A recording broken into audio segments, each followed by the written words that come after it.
प्यारे बच्चों, आप सभी का हमारे चैनल पे बहुत बहुत स्वागत है। बच्चों, आज के इस वीडियो के माध्यम से क्लास 10th के बच्चों के लिए साइंस एनसीईआरटी का सेकंड चैप्टर अम्ल, क्षारक एवं लवण के बारे में वन शॉट स्टडी करने वाले हैं। यानी कि बच्चों, हम यूं कहें तो आज के इस लेक्चर के माध्यम से हम सभी इस पूरे चैप्टर का एक ही वीडियो में स्वाहा करने वाले हैं। और बच्चों, इससे पहले मैंने चैप्टर 1 को ऑलरेडी एक्सरसाइज और थ्योरी के साथ कवर करवा रखा है। अगर आप उस वीडियो को अभी तक नहीं देख पाए हो तो इसी वीडियो के डिस्क्रिप्शन बॉक्स में उसका लिंक दिया जा चुका है, विजिट जरूर करना। और बच्चों, आइए बिना टाइम को वेस्ट किए इस वीडियो को स्टार्ट करेंगे।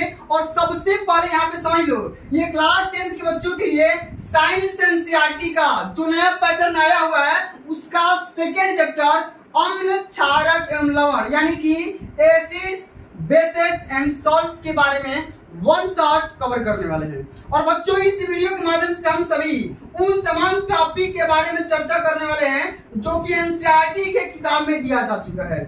यानी कि हम यूं कहें तो इस वीडियो के माध्यम से हम सभी इन तमाम टॉपिक के बारे में पूरा बढ़िया से विधिवत स्टडी करने वाले हैं। कौन कौन सा टॉपिक है हमारा, सबसे पहले उस टॉपिक को समझते हैं, उसके बाद एक एक टॉपिक का भैया चीर हरण करेंगे। तो सबसे पहले भैया पढ़ेंगे अम्ल के बारे में कि अम्ल क्या होता है, अम्ल कितने प्रकार का होता है, अम्ल के कौन कौन से अपक्रियाएं बन सकती है या कौन कौन से एग्जाम्पल बन सकते हैं, अम्ल किसके किसके साथ रिएक्शन बना सकता है, सभी यानी कि पूरा डिटेल में कवर करेंगे भाई, ठीक ना। वन शॉर्ट वीडियो है, थोड़ी सी वीडियो लंबी बनेगी लेकिन आप सभी को डीप स्टडी दिया जाएगा। उसके बाद हम पढ़ेंगे भैया क्षारक के बारे में, बेसिस के बारे में। उसके बाद पढ़ेंगे भैया कि अम्ल तथा क्षारक के बीच किस प्रकार से रिएक्शन बन सकता है, किस प्रकार से यह क्रियाएं कर सकते हैं, सभी चीजों के बारे में डीप स्टडी करेंगे। उसके बाद समझेंगे इंडिकेटर यानी कि सूचक क्या होता है, सूचक कितने प्रकार का हो सकता है, सब कुछ समझेंगे। उसके बाद पीएच परिसर यानी कि पीएच वैल्यू, किसी भी सॉल्यूशन का पीएच वैल्यू कैसे फाइंड आउट करते हैं, क्या तरीका होता है, सब कुछ हम इस वीडियो के माध्यम से जानने वाले हैं। उसके बाद पढ़ेंगे भैया उदासीनीकरण अभिक्रिया क्या होती है, इसका एग्जाम्पल क्या होता है और इसका रिएक्शन क्या होता है, सब कुछ पढ़ेंगे। और हम पढ़ेंगे भैया लवण क्या होता है यानी कि सॉल्ट्स क्या होता है, उसके बारे में हम डीप स्टडी करने वाले हैं। और वीडियो के एंड में जो हमारा सबसे इंपॉर्टेंट टॉपिक है कि क्रिस्टलन जल या जल योजित लवण क्या होता है, इस टॉपिक को भी हम कवर करने वाले हैं। तो आप सभी से कही रिक्वेस्ट है कि वीडियो को कंप्लीट शुरू से लेकर एंड तक जरूर देखना। थोड़ी सी पैसेंस बनाने की आवश्यकता है। अगर अपने माँ बाप के सपनों को साकार करना चाहते हो तो भैया इतना टाइम तो दे ही सकते हो, ठीक है ना।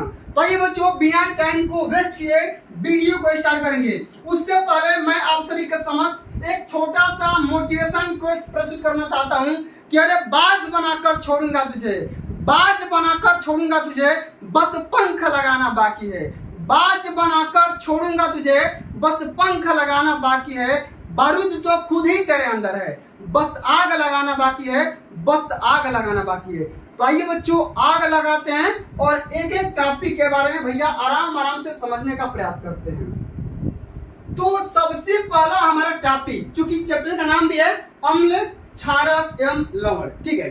तो सबसे पहले भाई समझेंगे ना कि अम्ल क्या होता है। अम्ल यानी कि भैया एसिड्स क्या होते हैं, उसके बारे में भाई समझते हैं। तो वे पदार्थ जिनका स्वाद खट्टा होता है, क्या बोलेंगे, वे पदार्थ जिनका स्वाद खट्टा होता है तथा जो नीले लिटमस पेपर को लाल कर देते हैं, अम्ल यानी कि एसिड्स कहलाते हैं। अम्ल शब्द की उत्पत्ति लैटिन शब्द एसिड से हुई है जिसका अर्थ होता है खट्टा। जिसका अर्थ क्या होता है, खट्टा यानी कि शोर होता है। तो अम्ल का परिभाषा क्या बताएंगे, वे पदार्थ जिनका स्वाद खट्टा होता है और नीले लिटमस पेपर को लाल कर देते हैं, अम्ल कहलाते हैं। ये तो हो गया भैया मोहनजोदड़ो के जमाने वाला परिभाषा, ये तो हो गया मोहनजोदड़ो के जमाने वाला परिभाषा। लेकिन अगर आपसे कोई फिजिक्स में पूछता भाई आर्हेनियस के अनुसार, पेपर में यही पूछा जाएगा, ये वाला परिभाषा नहीं पूछा जाएगा, ठीक है, पेपर में ये पूछा जाएगा आर्हेनियस सिद्धांत के अनुसार अम्ल का, क्षारक का और लवण का परिभाषा बताओ, ठीक ना। आप यहाँ पे देखिए भाई, इसका एग्जांपल क्या हो सकता है, इससे सिरका हो गया, सीड्स फल हो गया, इससे यहाँ पर नींबू, संतरा आदि। तो जो भी खट्टे पदार्थ हैं उनमें अम्ल पाया जाता है, इस बात को हमेशा याद रखना, ठीक है ना।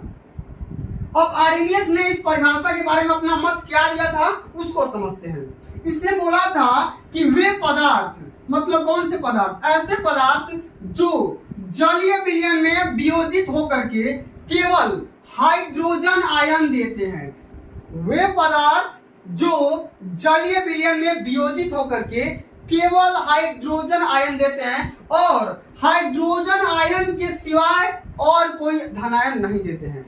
हाइड्रोजन आयन के सिवा और कुछ भी धनायन नहीं देते हैं, उसको हम क्या बोलेंगे भैया, अम्ल बोलेंगे, यानी कि एसिड्स बोलेंगे। पूरा बात समझ आया कि नहीं आया? अतः हम स्पष्ट रूप से कह सकते हैं कि अम्लों में हाइड्रोजन तत्व उपस्थित होते हैं। ये जो अम्ल है संतरा में भैया क्या है, आप सभी का हाइड्रोजन प्रेजेंट होता है। इस बात को हमेशा याद रखना। तो आर्हेनियस साहब यही बोले थे कि वे पदार्थ जो जलीय विलयन में वियोजित होकर के केवल हाइड्रोजन आयन देंगे और हाइड्रोजन आयन के सिवा और कुछ भी धनायन नहीं देंगे, उसको हम क्या बोलते हैं, अम्ल बोलते हैं। और अम्ल का पहचान कैसे करेंगे, जिनमें हमेशा हाइड्रोजन हमेशा प्रेजेंट होगा, उसको हम एसिड्स बोलेंगे, अम्ल बोलेंगे। तो आशा करता हूं ये टॉपिक आप सभी को पूरा समझ में आ गया होगा। अब चलिए बच्चों हम आगे बात कर लेते हैं अगले टॉपिक के बारे में। समझते भैया कि अम्ल कितने प्रकार का होता है। अम्ल कितने प्रकार का होता है, हम इसी सीक्वेंस में चलेंगे। सबसे पहले अम्ल के बारे में परिभाषा पढ़ेंगे, अम्ल का प्रकार पढ़ेंगे, उसके बाद से अम्ल का रिएक्शन पढ़ेंगे कि भैया धातु के साथ कैसे रिएक्शन बनाएगा, धातु कार्बोनेट के साथ कैसे रिएक्शन बनाएगा। इसी प्रकार क्षार के बारे में पढ़ेंगे, क्षार का प्रकार पढ़ेंगे और क्षार का रिएक्शन धातु के साथ, अधातु के साथ, फिर कार्बोनेट के साथ उसका रिएक्शन करवाएंगे। फिर इसी प्रकार से लवण के बारे में भी स्टडी करने वाले हैं, ठीक ना, पूरा बढ़िया से विधिवत स्टडी करेंगे। तो यह टाइप्स ऑफ एसिड्स क्या होता है, यानी अम्ल कितने प्रकार के हो सकते हैं। तो अगर हम बात करेंगे आयनन के आधार पर अम्लों को दो भागों में वर्गीकृत किया गया है, बांटा गया है। और हमारा सबसे पहला कौन सा भाई, वो है प्रबल अम्ल, यानी कि स्ट्रॉन्ग एसिड्स। सबसे पहला हमारा है प्रबल अम्ल, उसके बाद आता है दुर्बल अम्ल। तो प्रबल अम्ल और दुर्बल अम्ल क्या होते हैं, इसके कौन कौन से एग्जाम्पल बन सकते हैं, उसको ध्यान से समझते हैं। तो इसका परिभाषा लिखेंगे कि वे अम्ल जो जल में पूर्णतः आयनित या वियोजित होते हैं प्रबल अम्ल कहलाते हैं। मतलब कि ऐसे अम्ल जो जल में पूर्ण रूप से वियोजित हो जाते हैं। अच्छा, वियोजित होने का मतलब क्या होता है, या आयनित होने का मतलब क्या होता है। आयनित या वियोजित होने का मतलब ये होता है कि जल में सॉल्यूशन में पूरा मिल जाते हैं, घुल जाते हैं, विलीन हो जाते हैं, ठीक ना, मतलब वो दिखाई नहीं देते हैं। तो वे अम्ल जो जल में पूर्ण रूप से आयनित या वियोजित होते हैं प्रबल अम्ल कहलाते हैं। सामान्य तथा खनिज अम्ल। अच्छा, खनिज अम्ल कौन कौन से होते हैं, तो खनिज अम्ल होते हैं जो खनिजों से प्राप्त होते हैं। ऐसे अम्ल जो खनिजों से खनन करके प्राप्त होते हैं उसको हम क्या बोलते हैं भैया, प्रबल अम्ल बोलते हैं, स्ट्रॉन्ग एसिड्स बोला जाता है। ओके, बात समझ आई। यहाँ पर इसका एग्जांपल भी लिखा जा चुका है कि H2SO4 यानी कि सल्फ्यूरिक अम्ल, फिर यहाँ पे लिखा गया हाइड्रोक्लोरिक एसिड यानी HCl, और यहाँ पे लिखा गया नाइट्रिक एसिड। ये तमाम प्रकार की जो मैंने एग्जांपल लिया हुआ है ये सभी प्रबल अम्ल यानी कि स्ट्रॉन्ग एसिड्स की एग्जांपल है। इसको याद कर लेना क्योंकि पेपर में बहुविकल्पी वाले क्वेश्चन में ये हमेशा पूछा जाता है कि चलो भाई बताओ H2SO4 कौन सा अम्ल है, प्रबल अम्ल है कि दुर्बल अम्ल है। तो क्या बताओगे, प्रबल अम्ल ही बताना वरना नंबर कटेंगे, ठीक है ना। चलिए अब इसका हम रिएक्शन देख लेते हैं भाई। इसका रिएक्शन, जब मैंने सल्फ्यूरिक अम्ल को वियोजित करना चाहा तो भैया किसमें टूटेगा, सबसे पहले तो भैया एक हाइड्रोजन आयन में विभक्त होगा और उसके बाद सल्फेट आयन में टूट जाएगा, ठीक ना। जब मैंने यहाँ पे देखो, जब मैंने सल्फ्यूरिक अम्ल को जल के साथ जब मैं रिएक्शन कराऊंगा या जब इसका वियोजन होगा तो किसमें टूटेगा, सबसे पहले तो हाइड्रोजन आयन में टूट जाएगा, ठीक ना, जो कि जलीय वाला होगा, ठीक ना, एक होगा, उसके बाद से सल्फेट आयन में टूट जाएगा। तो इस प्रकार से अपना ये रिएक्शन कंप्लीट कर लेगा और इसी प्रकार से आप सभी को अम्ल का परिभाषा लिखना होगा। अम्ल के प्रकार में प्रबल अम्ल का परिभाषा रिएक्शन के साथ में लिखना होगा, ठीक है ना। चलिए अब आगे बात कर लेते हैं। इसी प्रकार से भाई समझते हैं कि दुर्बल अम्ल क्या होता है। अच्छा, दुर्बल अम्ल मतलब कि वीक एसिड्स क्या होते हैं भाई समझते हैं। तो वे अम्ल क्या बोलेंगे भैया, वे अम्ल जो जल में पूर्णतया वियोजित या आयनित नहीं होते हैं। ये प्रबल अम्ल के जस्ट अपोजिट होते हैं। प्रबल अम्ल क्या हो रहा था भाई, जल में पूरा तरीके से आयनित हो रहा था, वियोजित हो रहा था, लेकिन ये जो दुर्बल अम्ल होगा ये जल में ठीक ना क्या होगा भैया, पूर्ण रूप से वियोजित या आयनित नहीं होगा। उसको क्या बोलेंगे, दुर्बल अम्ल बोलेंगे। सामान्य तथा कार्बनिक अम्ल, अच्छा कार्बनिक अम्ल कहां से प्राप्त होंगे, ये होंगे पादपों अथवा जीव जंतु से प्राप्त होने वाले जो भी आपके अम्ल होंगे वो क्या होंगे, कार्बनिक अम्ल कहलाएंगे। ठीक है, तो लिखेंगे सामान्य तथा कार्बनिक अम्लों से प्राप्त होने वाले अम्ल जो होते हैं वो दुर्बल अम्ल के श्रेणी में आते हैं। ठीक है ना। अब इसका एग्जांपल क्या क्या बन सकता है भाई, इसका एग्जांपल बनेगा HCN, उसके बाद बन जाएगा भाई CHCOOH, यानी कि एसिडिक एसिड बन जाएगा, और यहाँ पर बन जाएगा भैया फार्मिक एसिड HCOOH। इस प्रकार से भैया इसका एग्जांपल बन सकता है। अब यहाँ पे देख सकते हैं सारे के सारे एग्जांपल कहाँ से प्राप्त होते हैं भैया, कार्बनिक अम्लों से प्राप्त होते हैं। अच्छा कार्बनिक अम्ल कौन कौन से होते हैं, तो वे अम्ल जो पादपों, अच्छा पादप मतलब प्लांट होता है, पौधे होते हैं, जो पौधों से प्राप्त होंगे या तो जीव जंतु से प्राप्त होने वाले ये सभी अम्ल हैं। ठीक है ना। चलिए अब इसका भी हम क्या कर लेते हैं भाई, इसका भी हम देख लेते हैं रिएक्शन। जब मैंने हाइड्रोजन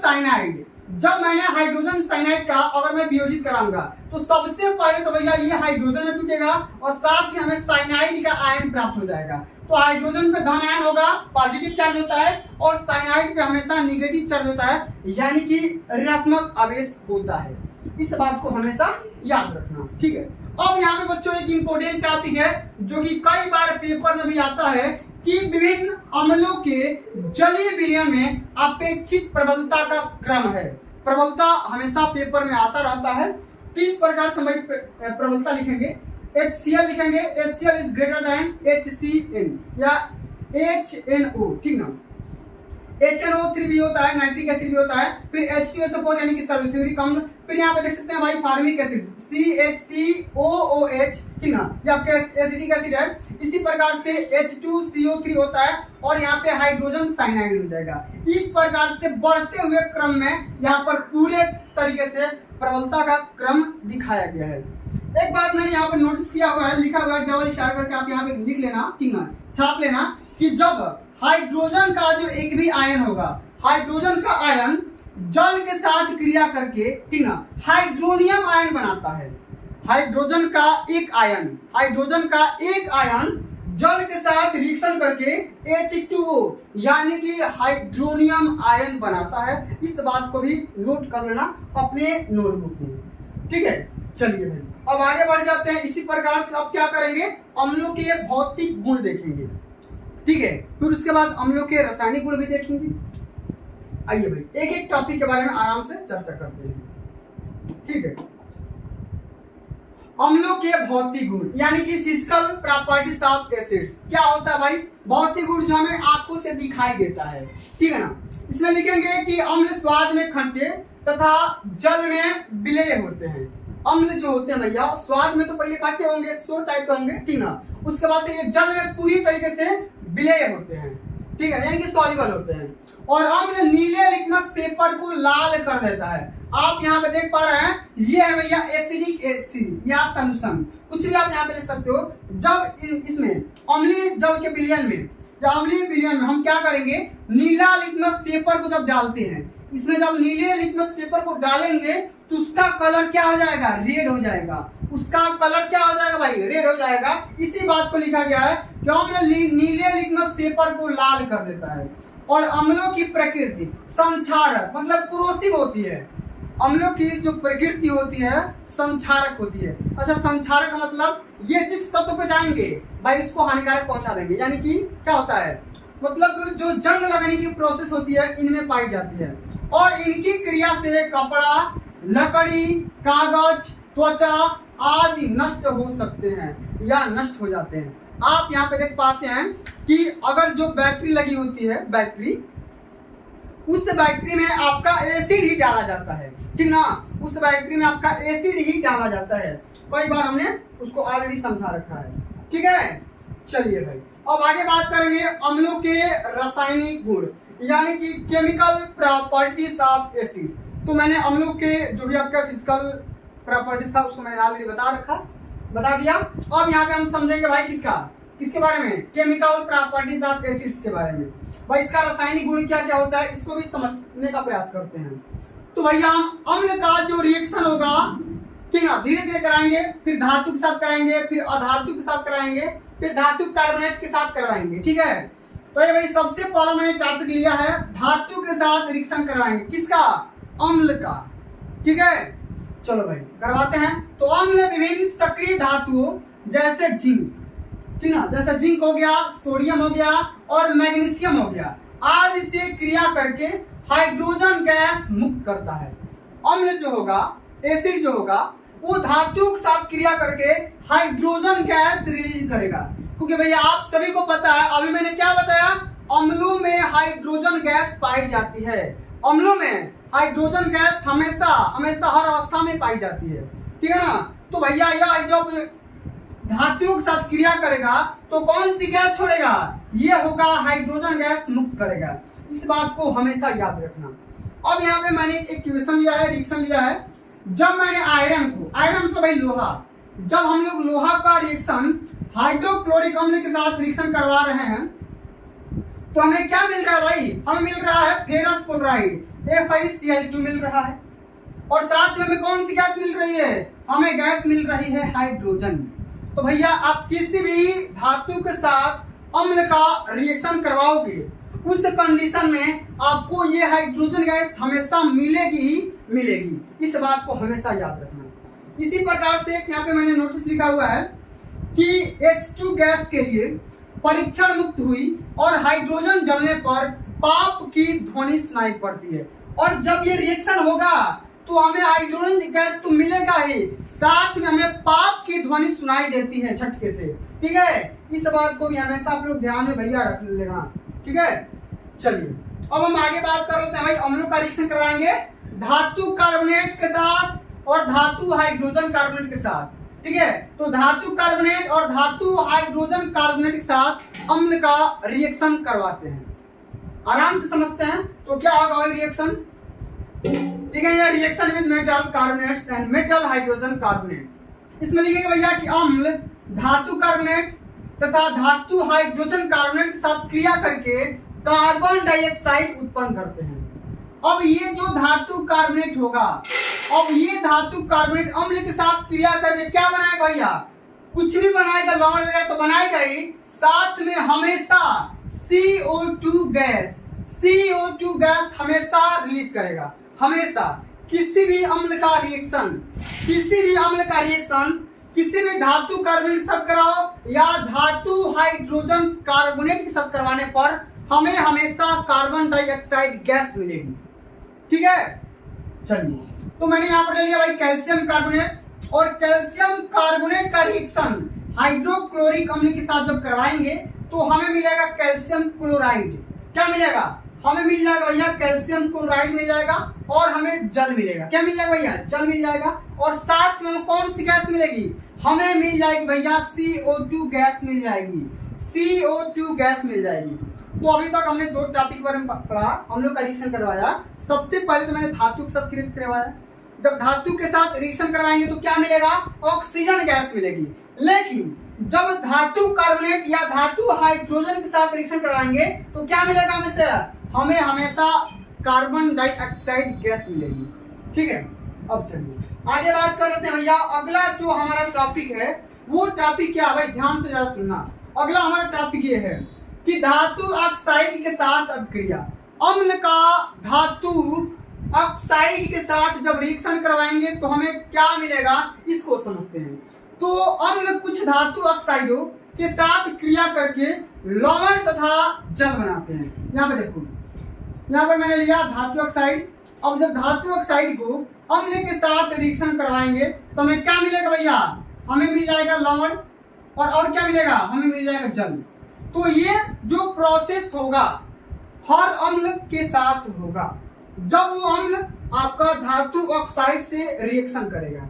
ओके, आगे बात समझ में। चलिए अब एग्जांपल के तौर पे हम यहाँ पे ले रहे हैं कैल्शियम ऑक्साइड। जब कैल्शियम ऑक्साइड मैंने क्या लिया यहाँ पे, कैल्शियम ऑक्साइड, आप यहाँ पे मैग्नीशियम ऑक्साइड भी ले सकते हो। मैग्नीशियम ऑक्साइड भी ले सकते हो, किसी भी धातु का ऑक्साइड आप ले सकते हो। तो कैल्शियम ऑक्साइड का जब हम लोग रिएक्शन करवा रहे हैं हाइड्रोक्लोरिक अम्ल के साथ, तो हमें क्या मिलेगा भाई? कैल्शियम क्लोराइड मिलेगा। क्या मिलेगा? कैल्शियम क्लोराइड मिलेगा, जो कि ये क्या है भैया? यह है लवण। क्या है? यह है लवण। ठीक है, यह है क्या? ये लवण है, और साथ में हमें हमेशा जल मिलेगा। क्या मिलेगा? हमेशा जल मिलेगा। तो यही हमने सीखा भाई कि जब अम्ल का रिएक्शन धातु ऑक्साइड से करवाएंगे तो हमें लवण और जल हमेशा प्राप्त होगा। ठीक है, आशा करता हूं आप सभी को अम्ल वाला टॉपिक पूरा समझ में आ गया होगा। चलिए अब भाई हम आगे बात करेंगे अम्ल का उपयोग। अच्छा, हम अम्ल का यूजेस कहाँ कहाँ कर सकते हैं, इसका यूज कहाँ कहाँ पे है, किस किस एरिया में है, ठीक है, इसके बारे में समझते हैं। Uses of acids. तो भैया अम्ल के निम्नलिखित उपयोग हैं, कहाँ कहाँ करेंगे ध्यान से जरा सुनना। इसमें लिखेंगे कि सल्फ्यूरिक अम्ल यानी कि H2SO4, ये सल्फ्यूरिक अम्ल का केमिकल फार्मूला होता है। तो सल्फ्यूरिक अम्ल को लेड बैटरियों में, ठीक है, आप यहाँ पे देख पा रहे भाई, लेड बैटरियों में इसका इस्तेमाल किया जाता है। पेट्रोलियम उद्योगों में, प्लास्टिक एरिया में, कृत्रिम रेशे बनाने में और उर्वरक निर्माण आदि में प्रयुक्त किया जाता है।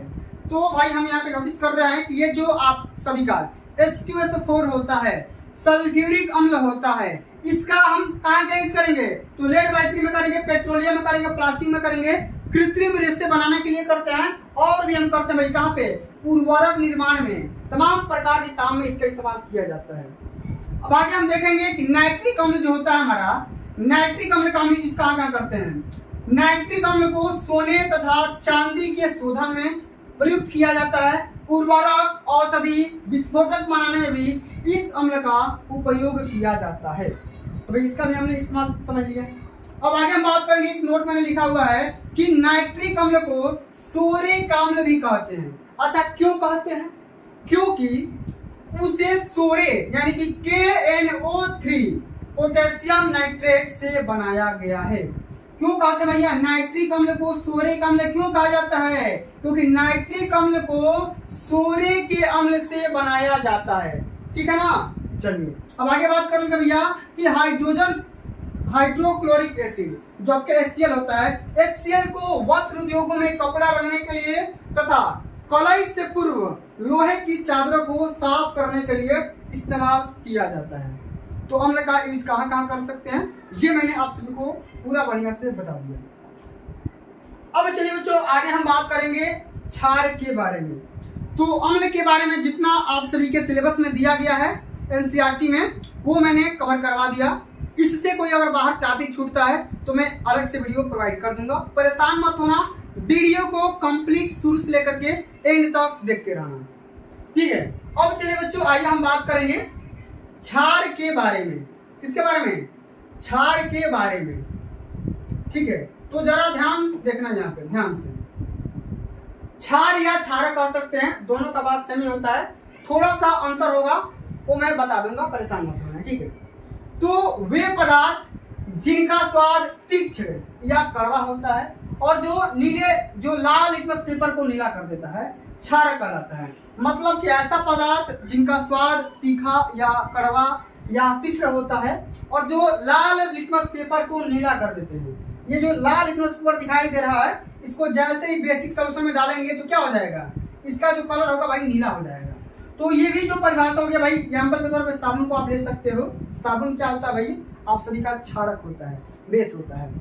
अब ये जो परिभाषा हुआ, ये तो भाई मोहनजोदड़ो के जमाना वाला हो गया, लेकिन पेपर में आपसे वो परिभाषा ना पूछ करके ये पूछेगा आर्हेनियस के अनुसार भाई बताओ। आर्हेनियस के अनुसार बताओ भाई अम्ल का परिभाषा क्या होता है, क्षारक का परिभाषा क्या होता है, अम्ल का परिभाषा क्या होता है और लवण का परिभाषा क्या होता है, इस प्रकार से पूछेगा। तो भाई लिखेंगे आर्हेनियस के अनुसार वे रासायनिक पदार्थ जो आयनन के पश्चात जल में वियोजित होकर के ऋणावेशित आयनों के रूप में केवल हाइड्रोक्साइड आयन देते हैं, क्षारक या भस्म कहलाते हैं। वो क्या दे रहा था? अम्ल भाई दे रहा था H+ आयन। क्या दे रहा था? H+ आयन दे रहा था। लेकिन क्षारक क्या देगा भैया? OH- आयन देगा। OH- आयन देगा, यानी कि हमेशा हाइड्रोक्साइड आयन ही देगा। ठीक है। तो वे रासायनिक पदार्थ जो आयनन के पश्चात जल में वियोजित होकर के ऋणावेशित आयनों के रूप में केवल हाइड्रोक्साइड आयन देगा। उसको क्या बोलेंगे भैया? क्षारक या भस्म बोलेंगे। अच्छा, आर्यनीय साहब यही बोले थे। नोट के तौर पर हम यहाँ पे लिख सकते हैं कि वे क्षारक जो जल में घुलनशील होते हैं क्षार कहलाते हैं। मतलब ऐसा भी क्षारक जो जल में घुलनशील होंगे उनको क्षार बोलेंगे। कुछ ऐसे भी क्षारक होते हैं जो जल में घुलनशील नहीं होते हैं, उनको भाई हम क्षार नहीं बोल सकते हैं। इसीलिए बात कहा जा रहा है कि अतः सभी क्षार क्षारक होते हैं, परंतु सभी क्षारक क्षार नहीं होते हैं। इस बात को हमेशा याद रखना कि सभी क्षार तो क्षारक होते हैं, लेकिन सभी क्षारक क्षार नहीं होते हैं। ठीक है, तो मैंने क्या बताया कि वे क्षारक जो जल में घुलनशील होते हैं, जो जल में घुलनशील होगा भैया वो तो हो जाएगा क्षार। ठीक है, लेकिन ऐसे भी क्षारक होते हैं जो जल में घुलनशील ना होते हैं। इसलिए बोला जा रहा है कि क्षार जो होते हैं क्षारक तो हो जाते हैं, लेकिन हर क्षारक क्षार नहीं होता है। ठीक है, चलिए भाई, और यहाँ पे मैंने क्या बताया भाई, लिटमस पेपर जब हम टेस्ट करेंगे तो जो आपका क्षार होगा लाल लिटमस पेपर को नीला करेगा। इस बात को हमेशा याद रखना, इंपोर्टेंट क्वेश्चन है, पेपर में हमेशा पूछा जाता है। चलिए अब भाई हम आगे बात कर लेते हैं क्षारकों के प्रकार के बारे में। अच्छा, क्षारक कितने प्रकार के होते हैं इसके बारे में स्टडी करते हैं। ठीक है, तो आयनन के आधार पर क्षारकों को दो भागों में बांटा गया है। सबसे पहला होता है भाई प्रबल क्षारक। अच्छा, प्रबल क्षारक मतलब है स्ट्रांग बेसिस। तो इसका परिभाषा क्या होगा, एग्जांपल क्या होगा और रिएक्शन कैसे करेगा, इसको ध्यान से समझते हैं। इसमें लिखेंगे भैया कि वे क्षारक जो जल में पूर्णतया वियोजित या आयनित होकर हाइड्रोक्साइड आयन देते हैं। क्या बोलेंगे? वे क्षारक जो जल में वियोजित होकर के या विघटित होकर के, ठीक ना, हाइड्रोक्साइड आयन यानी कि OH माइनस आयन देते हैं, वो प्रबल क्षारक कहलाते हैं। क्या होते भैया? प्रबल क्षारक कहलाते हैं। एग्जाम्पल के तौर पे लिखेंगे पोटेशियम हाइड्रोक्साइड, सोडियम हाइड्रोक्साइड या बेरियम हाइड्रोक्साइड। तो तमाम प्रकार के एग्जाम्पल है, इसको याद कर लेना। ये कौन से क्षारक हैं? ये है भैया प्रबल क्षारक। इनके पास ताकत ज्यादा है। ठीक है, इसलिए इनको क्या बोलते हैं भैया? प्रबल क्षारक बोलते हैं। अब इसका रिएक्शन देखते हैं। तो जब हमने पोटेशियम हाइड्रोक्साइड का जल में वियोजित विघटित करवाया तो हमें क्या मिलेगा? हम मिल जाएगा पोटेशियम आयन मिल जाएगा। ये तो भैया धनायन होता है पोटेशियम, आप सभी को पता होगा। और साथ में हमें क्या मिल जाएगा? OH आयन मतलब OH का ऋणावेशित आयन मिलेगा, निगेटिव चार्ज मिलेगा, यानी कि हाइड्रोक्साइड आयन मिल जाएगा। ठीक है, तो जब हमने पोटेशियम हाइड्रोक्साइड का वियोजित करवाया तो क्या होगा? हमें पोटेशियम आयन तो मिलेगा ही और साथ में हमें क्या मिल जाएगा? हाइड्रोक्साइड आयन मिलेगा। तो उसी को क्या बोलते हैं भैया? उसको हम बोलेंगे प्रबल क्षारक। क्या बोलेंगे? प्रबल क्षारक बोलते हैं। इस बात को हमेशा याद रखना भाई। चलिए और समझ लेते हैं भाई कि दुर्बल क्षारक क्या होता है, यानी कि वीक बेसिस क्या होता है। तो वे क्षारक जो जल में पूर्णतया वियोजित या आयनित नहीं होते हैं। ठीक है, जो दुर्बल क्षारक होंगे ये जल में पूर्ण रूप से वियोजित या आयनित नहीं होगा, उसको हम क्या बोलेंगे भाई? दुर्बल क्षारक बोलते हैं, यानी कि वीक बेसिस बोलेंगे। एग्जांपल के तौर पे देखेंगे तो भाई LOH थ्राइस हो जाएगा। ठीक है, यानी कि एल्युमिनियम हाइड्रोक्साइड हो जाएगा। ठीक है, ये आपका NH3 है, अमोनिया है। ठीक है, अमोनिया हाइड्रोक्साइड है। ठीक है, इसको हमेशा याद रखना, NH3OH है इत्यादि है। ठीक है, अब हम यहाँ पे रिएक्शन के तौर पे देखेंगे तो जब हम एल्युमिनियम हाइड्रोक्साइड को जल में वियोजित करेंगे या आयनित करेंगे तो हमें क्या मिलेगा भैया? हमें मिल जाएगा एल्युमिनियम आयन मिलेगा, Al3+ मिलेगा, क्योंकि भाई यही आपका चार्ज डेवलप करता है। उसके बाद हम क्या देखेंगे भाई? हमें हाइड्रोक्साइड आयन मिल जाएगा। हाइड्रोक्साइड आयन हमेशा मिलेगा। जिस प्रकार से अम्ल आपका वो H+ आयन दे रहा था, उसी प्रकार से आप सभी का जो अम्ल क्षार होगा वो हमेशा OH- आयन देगा। ठीक है ना, इस बात को हमेशा याद रखना। चलिए अब आगे हम देख लेते हैं एग्जांपल के तौर पे। हम यहाँ पे नोट लिख लो थोड़ा सा। क्या लिखा गया नोट में कि उपयुक्त क्षारकों के जल में आयनन के कारण उत्पन्न हाइड्रोक्साइड आयन यानी कि OH- आयन इनके जलीय विलयन में उपस्थित रहते हैं। इसी कारण ये क्षारकता प्रदर्शित करते हैं। ठीक है, और इन क्षारों की जलीय विलयन में प्रबलता का क्रम इस प्रकार है। कि पोटेशियम हाइड्रोक्साइड, फिर सोडियम हाइड्रोक्साइड, ठीक ना, फिर यहाँ पे अमोनियम हाइड्रोक्साइड, फिर यहाँ पे बेरियम हाइड्रोक्साइड, तमाम प्रकार से इनका प्रबलता को दिखाया गया है कि सबसे स्ट्रांग जो बेस होगा कौन सा होगा, उससे कम कौन सा होगा, उससे कम कौन सा होगा और सबसे कम कौन सा होगा। इस प्रकार से क्वेश्चन पेपर में पूछा भी जाता है। ठीक है, चलिए अब आगे बात कर लेते हैं भैया कि अम्ल की क्षारकता। अम्ल की क्षारकता क्या होती है, फिर क्षार की अम्लीयता भी पढ़ेंगे, ठीक है ना, दोनों टॉपिक को कवर करने वाले हैं। तो भैया अम्ल की क्षारकता वाले चैप्टर को, टॉपिक को ध्यान से समझते हैं।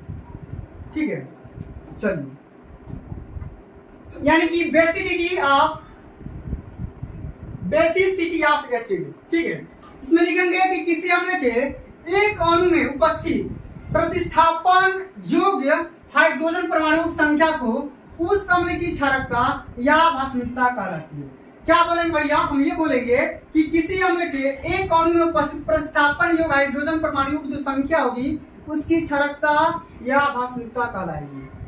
और अम्लों के अणु में उपस्थित प्रतिस्थापन योग्य हाइड्रोजन परमाणु की जो संख्या के आधार पर अम्लों की एक क्षारकी, द्विक्षारकी और त्रिक्षारकी अम्ल कहा जाता है। एग्जाम्पल के तौर पे देखेंगे भाई कि प्रतिस्थापन योग्य हाइड्रोजन परमाणु की संख्या के आधार पर CH3OOH, CH3COOH, HCl, ठीक ना, HNO3 यानी नाइट्रिक एसिड एक क्षारकी, ठीक है, H2CO3 और H2SO4 ये द्विक्षारकी और H3PO4 ये त्रिक्षारकी अम्ल है। इस प्रकार से आपको याद भी रखना है, ठीक ना, क्योंकि पेपर में क्या पता पूछ देगा। चलिए भाई, अब हम यहाँ पे आगे बढ़ जाते हैं क्षारक की अम्लता। अच्छा, क्षारक की अम्लता क्या होती है इसके बारे में भी थोड़ा स्टडी कर लेते हैं। लिखेंगे कि किसी क्षार के एक अणु में उपस्थित प्रतिस्थापन योग्य हाइड्रॉक्सिल आयनों की संख्या उस क्षारक की अम्लीयता कहलाती है। निम्न क्षारकों में से NH12OH KOH की अम्लीयता 1,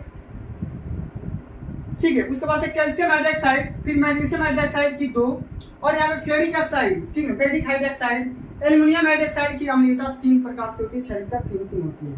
तो भैया इस प्रकार से आप सभी को याद रखना है, पेपर में पूछा जाता है। अब भैया इंपोर्टेंट टॉपिक के बारे में आइए चर्चा कर लेते हैं भाई कि क्षारकों के भौतिक गुण क्या होते हैं, यानी कि फिजिकल प्रॉपर्टीज ऑफ बेसिस।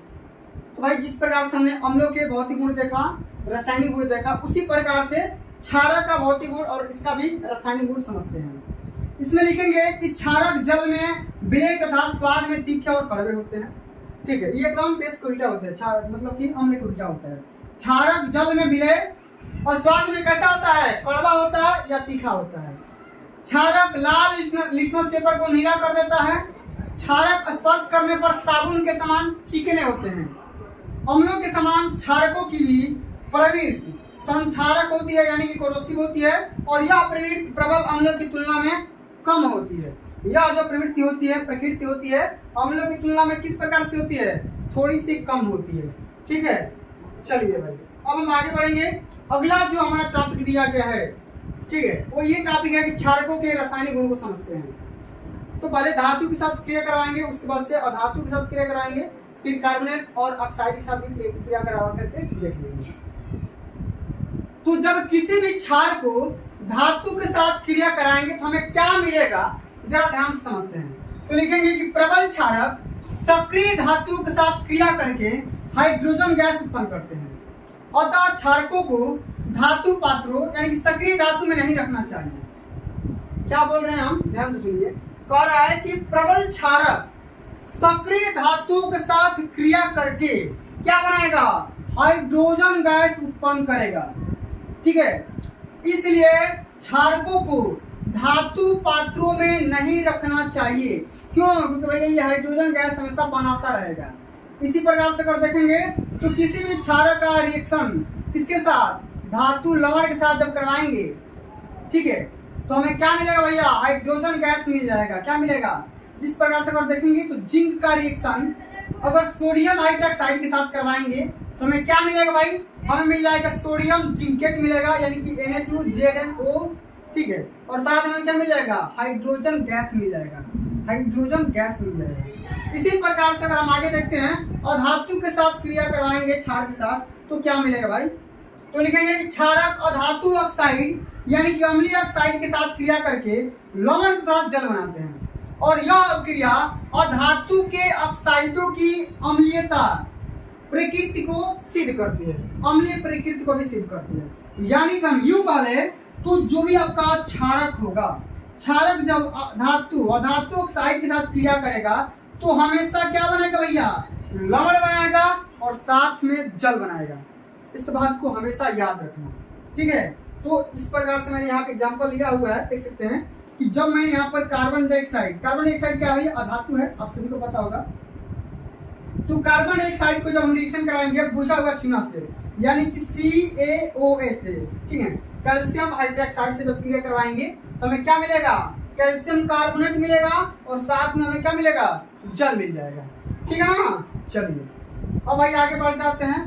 अगला जो कि तीसरा हमारा पॉइंट क्या है भाई, तीसरा पॉइंट यहाँ पे देखो, क्षारकों के उपयोग। अस्का भाई इसका क्षारक हम यूज कहाँ करते हैं, इसको जरा ध्यान दीजिए।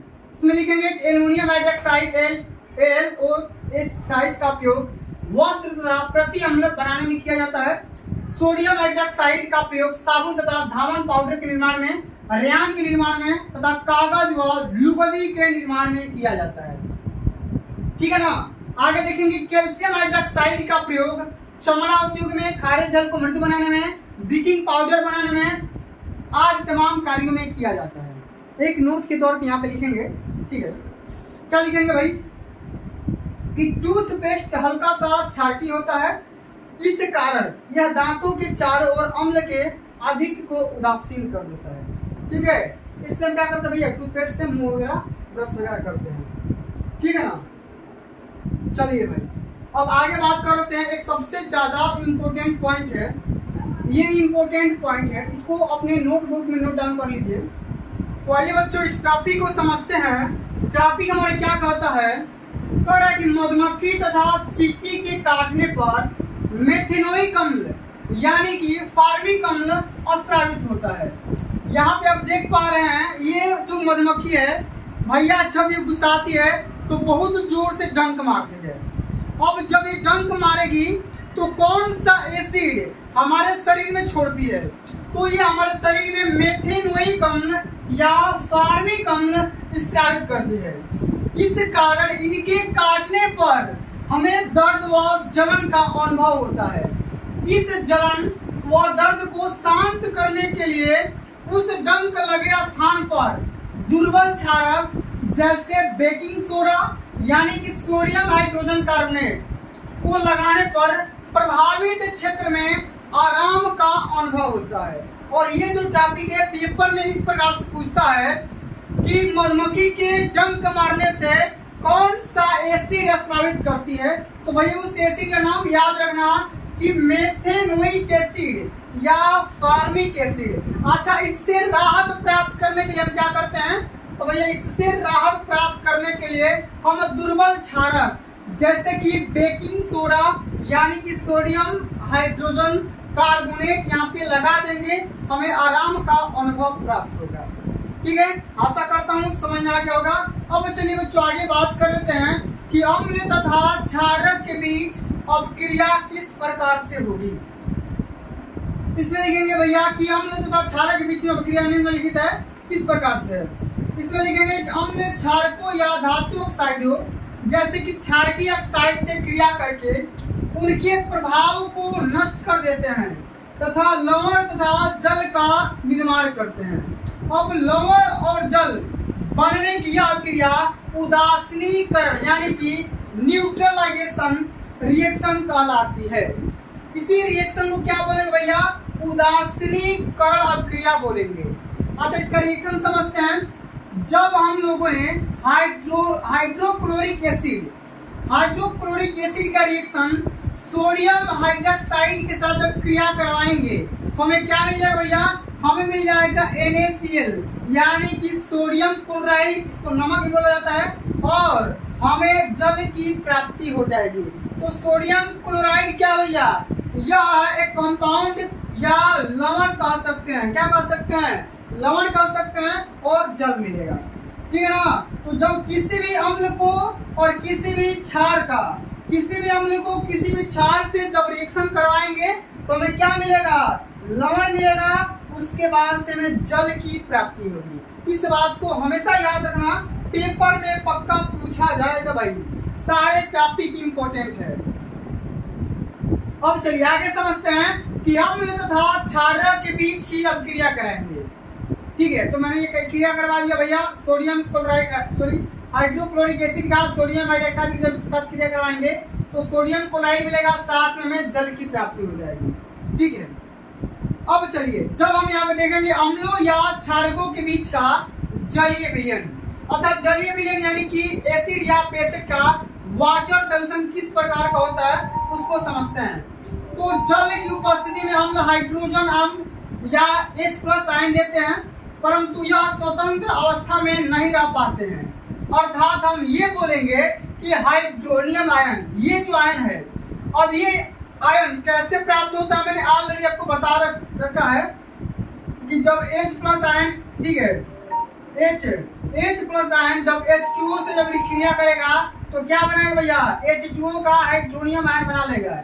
ठीक है, तो हाइड्रोनियम आयन के रूप में रहते हैं और किसी अम्ल या क्षारक को जल में विलय करने के पश्चात प्राप्त जलीय विलयन में विद्युत का चालन होता है, मतलब उसमें से धारा फ्लो होने लगती है।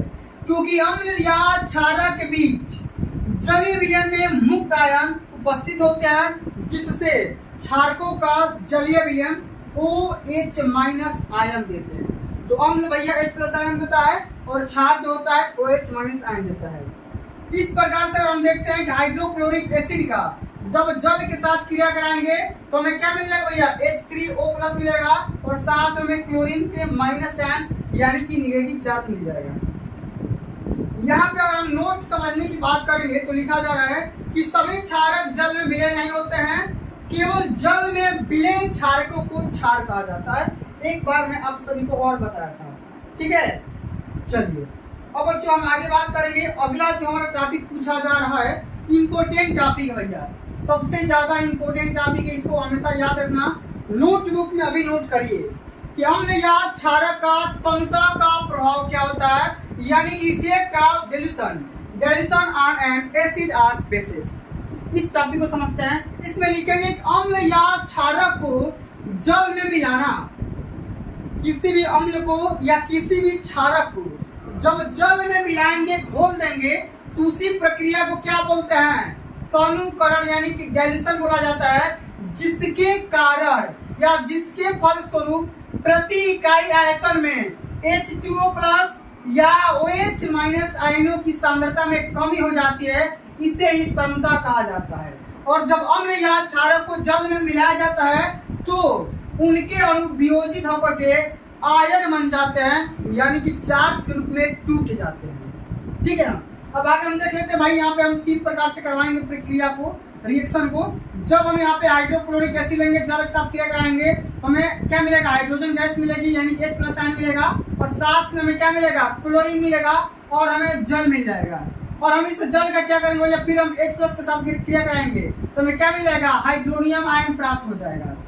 अब इसी हाइड्रोनियम आयन को अम्ल के साथ क्रिया करा लेंगे, यानी कि हाइड्रोक्लोरिक एसिड के साथ जब क्रिया करवाएंगे तो हमें H3O+ आयन मिलेगा और साथ में क्लोरीन का निगेटिव आयन यानी कि नकारात्मक आयन प्राप्त हो जाएगा। तो अम्ल तथा क्षारक दोनों ही जलीय विलयन में मुक्त आयनों की उपस्थिति के कारण विद्युत धारा का चालन करते हैं, यानी कि कंडक्शन बनाते हैं। ठीक है ना, चलिए भाई अब आगे देख लेते हैं। अगला जो हमारा टॉपिक पूछा गया है, सबसे ज्यादा वेरी मोस्ट इंपोर्टेंट टॉपिक है भैया, टॉपिक का नाम है सूचक। कई बार पेपर में आ चुका है, इस टॉपिक को हमेशा याद रखना। इंडिकेटर्स क्या होते हैं, सूचक क्या होते हैं और ये कितने प्रकार के होते हैं, सबको ध्यान से समझते हैं, आराम से समझेंगे, थोड़ा भी परेशान होने की कोई जरूरत नहीं है। तो वे पदार्थ जिनका उपयोग किसी अनुमापन या टाइट्रेशन में उदासीन बिंदु या अंतिम बिंदु एंड पॉइंट को निर्धारित करने के लिए किया जाता है, उसी को तो सूचक या इंडिकेटर कहते हैं। ऐसा पॉइंट या वे पदार्थ जो किसी टाइट्रेशन में उदासीन पॉइंट, एंडिंग पॉइंट और हम बात करेंगे उसको कंट्रोल करने के लिए जो निर्धारण करेगा, उसको क्या कहेंगे भाई, इंडिकेटर बोलेंगे, सूचक बोलेंगे। अच्छा, आरएनएस के अनुसार भी देख लेते हैं भाई। अम्ल क्षार सूचक वे पदार्थ होते हैं जिनका अम्लीय तथा क्षारकीय विलयन में रंग भिन्न भिन्न होता है। दूसरे शब्दों में अगर हम बात करेंगे, ठीक है, तो अम्ल क्षार सूचक दुर्बल अम्ल अथवा दुर्बल क्षारक होते हैं। और हम बात करेंगे अम्ल क्षार जो होते हैं, अम्ल क्षार सूचक दुर्बल अम्ल अथवा दुर्बल क्षारक होते हैं, और यह विलयन में हाइड्रोजन आयन सांद्रण या हाइड्रोक्साइड आयन OH माइनस सांद्रण अथवा हम ये बोलेंगे कि पीएच मान के परिवर्तन होने की सूचना अपने रंगों के परिवर्तन करके देते हैं।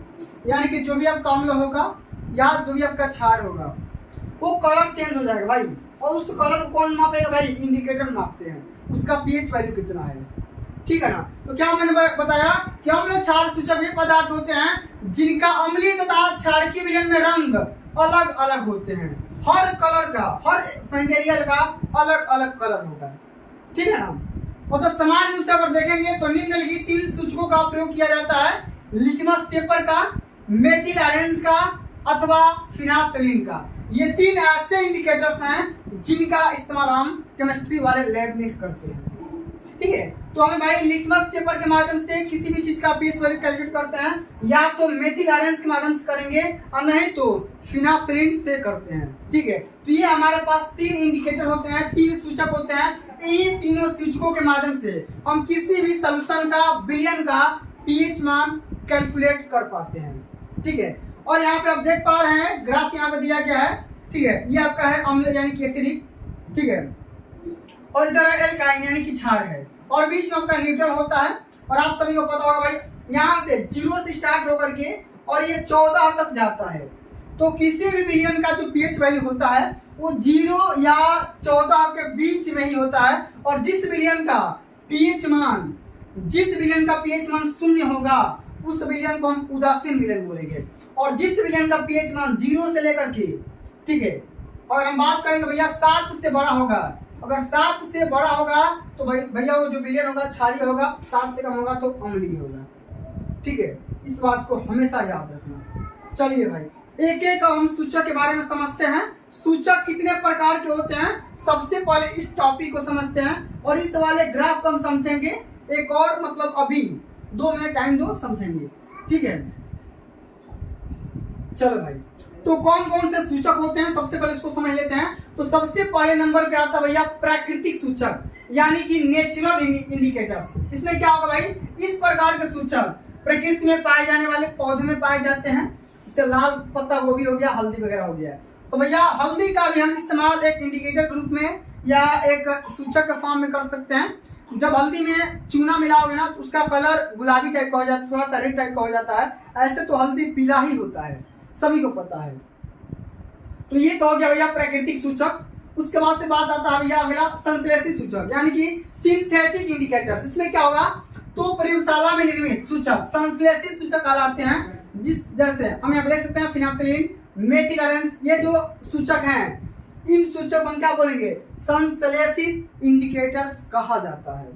अब जो तीसरा हमारा सूचक आता है वो आता है गंध युक्त सूचक, यानी कि अल्फैक्टरी इंडिकेटर्स। इसमें क्या होगा कि विशिष्ट गंध के द्वारा अम्ल व क्षार को पहचानने में प्रयुक्त होने वाले सूचक गंध युक्त सूचक कहलाते हैं।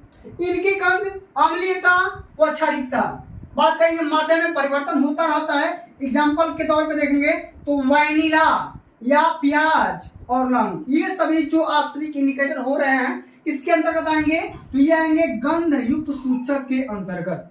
इस बात को हमेशा याद रखना। आगे बात करते हैं कि सर्वव्यापी वही सूचक क्या होता है, यानी कि यूनिवर्सल इंडिकेटर्स क्या होते हैं, इसको समझते हैं। तो विभिन्न प्रकार के सूचकों को परस्पर एक दूसरे से मिलाकर के एक मिश्रण निर्मित किया जाता है जो हाइड्रोजन आयनों की विभिन्न सांद्रताओं के सापेक्ष भिन्न भिन्न रंग प्रदर्शित करते हैं। इसे ही यूनिवर्सल या सार्वत्रिक सर्वव्यापी सूचक कहा जाता है। तो आशा करता हूं ये जो इंडिकेटर वाला टॉपिक है, कितने प्रकार के होते हैं, इंडिकेटर्स क्या होते हैं, समझ में आ गया होगा। अब भैया हम समझते हैं कि किसी विलयन का हम पीएच मान कैसे निकालते हैं, किस प्रकार ये वेरी करते हैं, या अम्ल का पीएच वैल्यू कितना होता है, क्षार का कितना होता है, इसको समझते हैं। तो आप यहाँ पे नोटिस कर पा रहे हैं भाई, यहाँ पे तो न्यूट्रल है, यहाँ पे क्या है, न्यूट्रल है। तो अगर हम बात करेंगे न्यूट्रल मतलब भाई ये 0 होता है, इधर जाएंगे तो भाई ये होगा क्षार की तरफ बढ़ेगा, और ये जो बढ़ेगा भाई ये अम्ल की तरफ बढ़ेगा, ये हो जाएगा अम्ल, ये हो जाएगा क्षार। तो अगर 0 से अगर राइट साइड में जा रहे हो तो भाई इधर वाला तो भैया क्षार होगा, इधर वाला क्या हो जाएगा, अम्ल हो जाएगा। ठीक है, इससे आप देख पा रहे हैं बैटरी, लेड बैटरी में जो सल्फ्यूरिक अम्ल भरा जाता है, फिर यहाँ पे स्टोमिक एसिड हो गया, लेमन हो गया, सोडा हो गया, टोमेटो हो गया, कॉफी वगैरह हो गया, मिल्क वगैरह हो गया, थोड़ा सा इसमें पाया जाता है। वाटर, अगर हम बात करेंगे शुद्ध जल का, शुद्ध जल का जो पीएच मान होता है भैया शून्य होता है, क्यों, क्योंकि यह उदासीन विलयन होता है। अगर यही हम बात करेंगे ब्लड का, ए का, स्टोमिक टेबलेट का, एमोनिया सोल्यूशन का, सोप का, ब्लीच का, ठीक है, ड्रोन क्लीनर का, ये सभी क्षारकीय मटेरियल है, इसलिए इनका पीएच मान 7 से बड़ा ही होता है। ठीक है ना, चलिए भाई अब हम आगे देख लेते हैं भाई। आगे अगर हम बात करेंगे पीएच परिसर के बारे में, पीएच परिसर यानी कि पीएच रेंज क्या होता है, और पीएच रेंज के माध्यम से हम किसी भी सॉल्यूशन का पीएच वैल्यू भी कैलकुलेट कर पाएंगे। यहाँ पे आप सभी को फार्मूले नजर आ रहे होंगे। तो भाई आइए समझते हैं भाई पीएच रेंज क्या होता है। तो अम्लीय गुण का बढ़ता क्रम, उदासीन क्षारीय गुण का बढ़ता क्रम, पीएच 0 से लेकर के 2, किसी अम्ल क्षारक सूचक के रंग में परिवर्तन किसी निश्चित पीएच पर न होकर के एक निश्चित सीमा में होता है, जिसे पीएच परिसर कहा जाता है, पीएच रेंज कहा जाता है। और हम यूं बात कहेंगे तो पीएच का जो ही मैंने रेंज बताया ये 0 हो गया, ठीक है, और यहां से हम बात करेंगे ये 7 से लेकर के 14 के बीच में होता है ना, ठीक है, इस प्रकार से होता है। ठीक, कुछ ऐसा ही होता है, अभी इसका ग्राफ भी देखेंगे। ठीक है, तो अब यहाँ देखेंगे जल का आयनिक गुणनफल क्या होता है भाई, आयनिक प्रोडक्ट ऑफ वाटर। तो स्थिर ताप पर जल का जो आयनिक गुणनफल होगा वो जल में उपस्थित हाइड्रोजन आयनों के सांद्रण यानी कि H+ आयन तथा हाइड्रोक्सिड आयन के सांद्रण यानी कि OH- आयन के गुणनफल के बराबर होता है, और इससे K से डिनोट करते हैं। और हम बात करेंगे जल का जो आयनिक गुणनफल होगा यानी कि वाटर का जो आयनिक प्रोडक्ट होगा KW से उसको डिनोट करते हैं, और K जो W होगा उसके किसके बराबर होगा, सबसे पहले तो अम्ल का जो सांद्रण होगा H+ आयन, और जो आपका क्षार का जो सांद्रण होगा OH- आयन, इन दोनों के प्रोडक्ट के बराबर होता है आप सभी का KW। और KW को किससे डिनोट करते हैं भाई, जल का ये आयनिक गुणनफल होता है। ठीक है, अर्थात हम ये कह सकते हैं कि K का मान स्थिर ताप पर स्थिर होता है, और प्रयोगों के माध्यम से हम ये पे आते हैं कि जो रूम का टेम्परेचर होता है अप्रॉक्स में 25 डिग्री सेंटीग्रेड पर जल के आयनिक गुणनफल का जो मान होगा लगभग 1 × 10⁻14 होता है। तो हम जानते हैं कि उदासीन विलयन जैसे जल हो गया। अब जल के लिए जब लेंगे तो H+ आयन और OH आयन ये दोनों आपस में बराबर हो जाएंगे, और बराबर होकर के H+2 आयन बराबर क्या लिख सकते हैं भैया, 1 × 10⁻14, और यही हमारा क्या हो जाएगा भैया, OH- आयन के बराबर हो जाएगा। इस प्रकार हम ये कह सकते हैं कि जितना हमारा H+ आयन होगा तो H+2 से हम डिवाइड कर देंगे तो हमारा क्या हो जाएगा, इस 7 बार में कट जाएगा। तो H+ आयन बराबर जो होगा 1 × 10⁻7, और यही हमारा OH- आयन के बराबर हो जाएगा। तो ये जो दोनों हमारे फार्मूले होंगे ये सबसे ज्यादा इंपोर्टेंट है, इसको अभी तुरंत नोट डाउन कर लो। ये दोनों फार्मूले इंपोर्टेंट है, इस पे न्यूमेरिकल पेपर में हमेशा पूछता है। ठीक है ना, आइए बच्चों हम अगले टॉपिक की तरफ मूव करते हैं। हमारा नेक्स्ट टॉपिक है पीएच वैल्यू, यानी कि पीएच मान क्या होता है तो समझते हैं। पीएच के साथ सूचकों के रंग में परिवर्तन, रंग सूचक पीएच परास अम्ल विलयन, क्षार विलयन, मेथी ऑरेंज, जैसे कि हम यहाँ पे देख सकते हैं 3.1 से लेकर के 4.4 लाल पीली सोरेनसन ने बताया कि किसी भी विलयन में उपस्थित हाइड्रोजन आयन सांद्रता के ऋणात्मक लघुगणक को उस विलयन का पीएच मान कहेंगे। तो आपको इतना रटने की कोई जरूरत नहीं है, पीएच का मान बस खाली इतना याद रखो कि पीएच को जो वैल्यू होता है इसके -log के बराबर होता है, और हाइड्रोजन आयन कह सकते हैं या H+ आयन कह सकते हैं। तो या तो H+ आयन कहिए और नहीं तो भैया OH- आयन भी कह सकते हैं। यानी कि हम ये कह सकते हैं कि log into 10 to the power, या हम कह सकते हैं 10 इंटू OH माइनस आयन भी आप कह सकते हैं। तो इस प्रकार से ये पीएच वैल्यू का एक फार्मूला निकल कर के आता है, इसको आप नोट डाउन कर सकते हैं। आगे लिखेंगे किसी विलयन का पीएच मान उसमें उपस्थित हाइड्रोजन आयनों के ग्राम आयन या मोल प्रति लीटर में सांद्रण के ऋणात्मक लघुगणक के बराबर होता है। यानी शब्दों में हम ये कहेंगे तो पीएच का मान हाइड्रोजन आयन सांद्रण के व्युत्क्रम का लघुगणक होता है। और किसी भी अम्ल विलयन के लिए जो पीएच का मान होता है वो 7 से कम होता है, और क्षार के लिए पीएच मान 7 से बड़ा होता है। उदासीन विलयन के लिए पीएच मान 7 के बराबर होता है। इस बात को हमेशा याद रखना। यहाँ पर देख सकते हैं ये अम्ल का पीएच मान है और इधर क्षार का पीएच मान है। तो अगर हम बात करेंगे भैया जो भी यहाँ से 0 से लेकर के 14 के बीच में पीएच परास होता है और बीच में 7 होता है, ठीक है ना। तो जो 0 होगा भैया ये उदासीन विलयन का पीएच मान हो जाएगा, ठीक है। जिस विलयन का पीएच मान 7 होगा ये आपका उदासीन होगा, ठीक है, ये आपका उदासीन हो जाएगा, ठीक है। अब 7 से जब कम होगा तो अम्लीय हो जाएगा, 7 से कम होगा तो अम्लीय होगा, और 7 से अधिक होगा तो भाई क्षारीय हो जाएगा। समझ में आ गया? चलिए भाई आगे बात कर लेते हैं।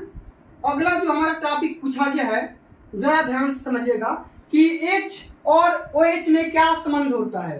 तो H और OH में यही संबंध होता है भाई कि H आयन और OH माइनस आयन का जो गुणनफल होता है वो KW यानी कि जल के आयनिक गुणनफल के बराबर होता है। और यही हमने मान निकाल रखा है कि 1 × 10⁻⁻14, और यही से किसी भी विलयन का पीएच वैल्यू कैलकुलेट करते हैं।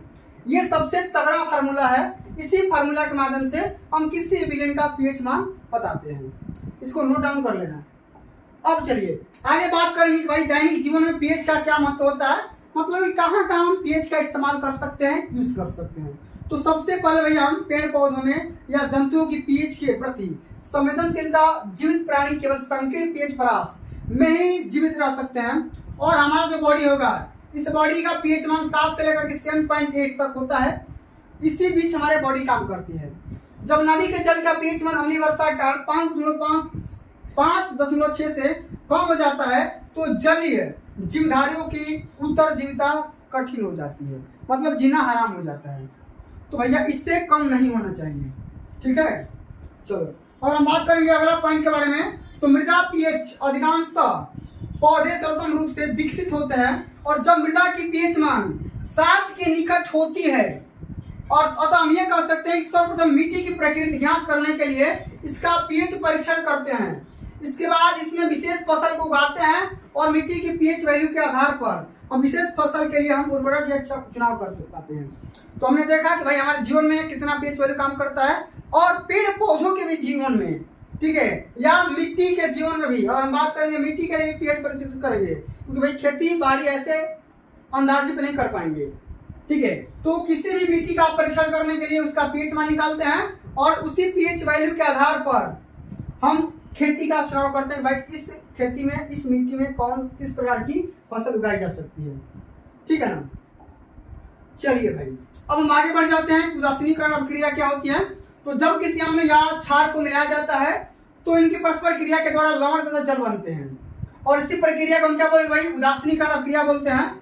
जैसे मैंने आपको बताया था कि हाइड्रोक्लोरिक एसिड को जब सोडियम हाइड्रोक्साइड के साथ रिएक्शन करवाएंगे तो हमें क्या मिलेगा, ये तो आपका हो गया नमक यानी कि सोडियम क्लोराइड, लवण मिल गया, और साथ में जल मिल गया H2O। तो ये हो गया क्या, उदासीनीकरण अभिक्रिया यानी कि न्यूट्रलाइजेशन रिएक्शन। अब उदासीनीकरण ऊष्मा क्या होती है, यानी कि हीट ऑफ न्यूट्रलाइजेशन क्या होता है भाई, इसको भी समझते हैं। तो 1 ग्राम तुल्यांकी भार, क्या बोलेंगे भैया, 1 ग्राम तुल्यांकी भार अम्ल तथा 1 ग्राम तुल्यांकी भार क्षार के तनु विलयनों की परस्पर उदासीनीकरण अभिक्रिया में उत्सर्जित ऊष्मा उदासीनीकरण ऊष्मा कहलाती है। इस बात को भी हमेशा याद रखना, कई बार पेपर में आ चुका है। चलिए भाई अब समझते हैं कि हाइड्रोजन आयन सांद्रण क्या होता है। तो किसी जलीय विलयन में उपस्थित हाइड्रोजन आयनों की ग्राम अणु प्रति लीटर में मात्रा उस विलयन का हाइड्रोजन आयन सांद्रण कहलाती है। यानी हम अगर ये बात करेंगे तो किसी भी जलीय विलयन में उपस्थित हाइड्रोजन आयन, ठीक है, की जो भी मात्रा होगी ग्राम अणु प्रति लीटर में निकालेंगे और उस विलयन का जो हाइड्रोजन आयन होगा क्या कहलाएगा, हाइड्रोजन आयन सांद्रण कहलाएगा, ठीक है। और इसको हम कैपिटल एच से डिनोट करते हैं इस प्रकार से, या एच प्लस भी कर सकते हो, ठीक है। तो अगर हम बात करेंगे, ठीक है, 3 कंडीशन होता है। क्या वही कंडीशन होता है कि जब H plus ion OH ion minus से जब बड़ा होगा तो विलयन का रंग कैसा होगा, विलयन का प्रकृति कैसा होगा, वो विलयन हो जाएगा अम्लीय टाइप का, एसिडिक टाइप का होगा। अगर यही बात करेंगे कि जो आपका H plus ion OH minus ion से जब छोटा होगा तो विलयन का जो भी नेचर होगा वो क्षारीय टाइप का हो जाएगा, यानी कि बेसिक टाइप का हो जाएगा, ठीक है। अगर हम यही बात कर लेते हैं भाई कि जितना H प्लस आयन है उतना ही OH माइनस आयन है, तब विलयन का जो नेचर होगा उदासीन हो जाएगा, न्यूट्रल हो जाएगा, जैसे कि आप सभी का जल का होता है।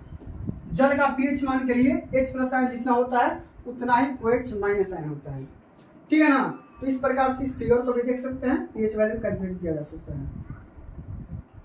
चलिए भाई अब हम समझेंगे भाई क्या, सॉल्ट के बारे में, यानी कि लवण के बारे में। अच्छा, लवण क्या होता है, तो हमने अभी तक 2 टॉपिक के बारे में पूरा डीप स्टडी कर लिया। एक तो भैया अम्ल के बारे में, अम्ल क्या होता है, कितने प्रकार के होते हैं, भौतिक गुण, रासायनिक गुण। क्षार क्या होते हैं, क्षार कितने प्रकार के होते हैं, क्षार के रासायनिक गुण, भौतिक गुण और क्षार का उपयोग और अम्ल का उपयोग। इतना टॉपिक हमने पूरा कवर कर लिया है। अब हम पढ़ेंगे भैया सॉल्ट के बारे में, यानी कि लवण के बारे में। तो किसी अम्ल तथा क्षारक की उदासीनीकरण अभिक्रिया से प्राप्त आयनिक ठोस लवण कहलाते हैं, और इस क्रिया में लवण के साथ जल का निर्माण भी होता है। जिससे हम बात करेंगे हाइड्रोक्लोरिक एसिड का जब रिएक्शन सोडियम हाइड्रोक्साइड के साथ करवाएंगे तो हमें सोडियम क्लोराइड मिलेगा और साथ में हमें जल की प्राप्ति होगी। तो ये आपका क्या हो गया, NaCl। NaCl ही तो आपका लवण हुआ, NaCl यानी कि नमक ही तो आपका लवण हो गया। इसको आपको ध्यान में रखना है। और लवण जो होगा आप सभी का, ये NaCl किस प्रकार में प्राप्त होता है, ये भैया सॉलिड स्टेट में प्राप्त होता है। आयनिक ठोस को ही क्या बोलेंगे, लवण कहेंगे। इस भी प्रक्रिया को याद रखना। अब भैया ये तो हो गया, मैंने क्या बताया, ये तो मोहनजोदड़ो वाला परिभाषा हो गया, लेकिन आर्हेनियस के अनुसार इसका डेफिनेशन क्या होता है उसको समझते हैं। तो लवण को जल में घोलने पर यह अपने अवयवी आयनों में वियोजित हो जाता है तथा लवण के जलीय विलयन में धनायन यानी क्रिएशन, ठीक है, और ऋणायन उपस्थित होते हैं। धनायनों को भास्मिक या क्षारीय मूलक तथा ऋणायनों को अम्लीय मूलक कहा जाता है, क्योंकि लवण का धनायन क्षार से और ऋणायन अम्ल से प्राप्त होता है, ठीक है। और हम बात करेंगे अगर Na अगर सोडियम पे प्लस आवेश आएगा, क्लोरीन पे अगर माइनस आएगा, तो ये जो प्लस आवेश आया, ये प्लस आवेश कहाँ से आएगा मेरे दोस्त, ये प्लस आएगा भैया क्षार से। कहाँ से आएगा, ये प्लस आएगा क्षार से, और ये जो नेगेटिव आयन आएगा ये आएगा भैया अम्ल से। किससे आएगा, अम्ल से प्राप्त होता है। आप यहाँ पे नोटिस भी कर सकते हैं, NaCl का जब मैंने विघटन करवाया तो हमें क्षारीय मूलक क्या प्राप्त हो गया, सोडियम Na+, और यहाँ पे अम्लीय मूलक क्या प्राप्त हुआ, क्लोरीन प्राप्त हुआ, ठीक है। चलिए भाई, और लवण समान रूप से अवाष्पशील, गंधहीन और विद्युत संयोजक होते हैं। इस नोट को भी हमेशा याद रखने की आवश्यकता है।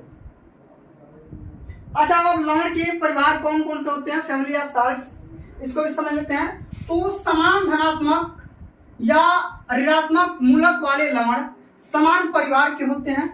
एग्जाम्पल के तौर पे देखेंगे तो सोडियम क्लोराइड और यहाँ पे सोडियम सल्फेट, दोनों सोडियम लवण परिवार के हैं, क्योंकि समान रूप से सोडियम क्लोराइड और यहाँ पे पोटेशियम क्लोराइड दोनों क्लोराइड लवण परिवार के हैं, ठीक है। तो सोडियम लवण परिवार के ये हो गए, और यहाँ पे देख सकते हैं हम यहाँ पे KCl और यहाँ पे NaCl, ये दोनों क्लोराइड लवण प्रकार के हो गए, ठीक है, क्लोराइड लवण परिवार के हो गए। यहाँ पे सोडियम 2 बार आ रहा है तो ये सोडियम परिवार के हो गए। यहाँ पे अगर हम बात करें क्लोरीन आ रहा है तो भैया ये क्लोरीन लवण परिवार के हो जाएंगे, ठीक है। इस बात को हमेशा याद रखना। अच्छा, अब अगला जो हमारा टॉपिक भैया, अगला टॉपिक हमारा ये बोलता है कि लवण का पीएच मान कैसे कैलकुलेट कर पाएंगे, या इसका पीएच मान कितना हो सकता है, इसको समझते हैं। तो प्रबल अम्ल तथा प्रबल क्षार से बने लवण उदासीन होते हैं तथा इनका पीएच मान 7 होता है। इनका पीएच मान कितना होता है? 7 होता है। प्रबल अम्ल हो या प्रबल क्षार हो, इन दोनों अम्ल से या क्षार से बने जो लवण होंगे वो उदासीन हो जाएंगे और किसी भी उदासीन विलयन का पीएच मान कितना होता है? तो 7 ही तो होता है, 7 ही तो होता है। अगर यही बात करेंगे कि प्रबल अम्ल तथा दुर्बल अम्ल से बने लवण अम्लीय होते हैं तथा इनका पीएच मान 7 से कम होता है यानी अम्लीय होता है, और प्रबल अम्ल तथा दुर्बल अम्ल से बने लवण क्षारीय होते हैं और इनका पीएच मान 7 से अधिक होता है। तो यहाँ पर 3 टॉपिक मैंने बताया, जब प्रबल अम्ल होगा, प्रबल क्षार होगा तो उदासीन होगा। ठीक है, यहाँ पे देखो, जब प्रबल अम्ल होगा और दुर्बल क्षार होगा, भाई जो जितना बड़ा होगा वो तो अपने तरफ खींच लेगा ना, खींचेगा कि नहीं? मान लो कि मैं बड़ा हूँ, तुम छोटे हो, या अभी बड़े हो, हम छोटे हैं, तो आप मेरे को अपने तरफ मोटिवेट करोगे।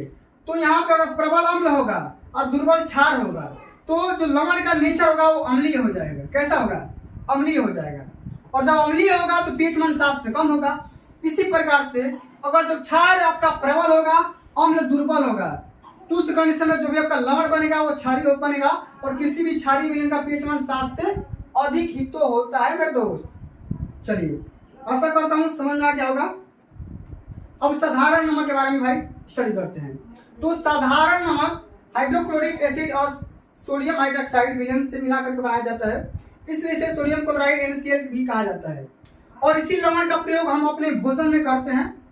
सब्जी में डालते हो ना, थोड़ा सा नमक ज्यादा हो जाएगा तो मम्मी पे गुस्सा हो जाओगे, दीदी आप गुस्सा हो जाओगे, और कम रहेगा तो मंगा करके खा लोगे, लेकिन गुस्सा नहीं होनेगा। ठीक है, हाथ ही है भाई, थोड़ा अधिक थोड़ा कम हो जाता है, गुस्सा नहीं होना है। चलिए आगे बात करेंगे। इससे बड़े स्तर पर समुद्री जल से अन्य लवणों के पृथक्करण से प्राप्त करते हैं, इसे चट्टानी लवण के नाम से भी जानते हैं। ठीक है, इसको भी आपको याद रखने की जरूरत है। ठीक है, चलो भाई आगे बढ़ जाते हैं कि सोडियम क्लोराइड का उपयोग। ठीक है, इसको भी यानी कि NaCl यानी कि नमक का इस्तेमाल कहाँ कहाँ किया जा सकता है इसको समझते हैं। सबसे पहले भाई इसका उपयोग हम भोजन पकाने में करते हैं, भोजन के काम में करते हैं, कास्टिक सोडा, बेकिंग सोडा, दामन सोडा, ग्रेनुलेट में करते हैं। या इसका उपयोग हम सोडियम धातु या क्लोरीन के निर्माण में कर सकते हैं। द्रव अवस्था में विद्युत अपघटन के द्वारा हमें प्राप्त करते हैं। या उन देशों में जिनमें भारी हिमपात होता रहता है वहां पर नमक की बौछार स्प्रिंकलिंग के द्वारा सड़क को साफ किया जाता है और बर्फ की मांग को कम कर देता है। कौन? नमक के माध्यम से, और बर्फ के निर्माण को रोकता है, जिससे बर्फ पिघलती है तथा सड़क साफ हो जाता है। और जब अधिक पसीना आने से शरीर की मांसपेशियों में ऐंठन आती है तो पानी के साथ सोडियम क्लोराइड की कमी होती है। तो लवण निर्माण या विद्युत अपघट्य विद्युत विलयन को NaCl की कमी को रोकने के लिए लेना चाहिए, नमक का काम करना चाहिए, नमक पीना चाहिए। ठीक है ना? चलो भाई अब आगे बात कर लेते हैं। अगला जो हमारा टॉपिक पूछा गया है वो है कास्टिक सोडा। अच्छा, कास्टिक सोडा क्या होता है भाई, ये कैसे बनता है, इसका नेचर क्या होता है, इसका यूज कहाँ कर सकते हैं, इसको समझते हैं।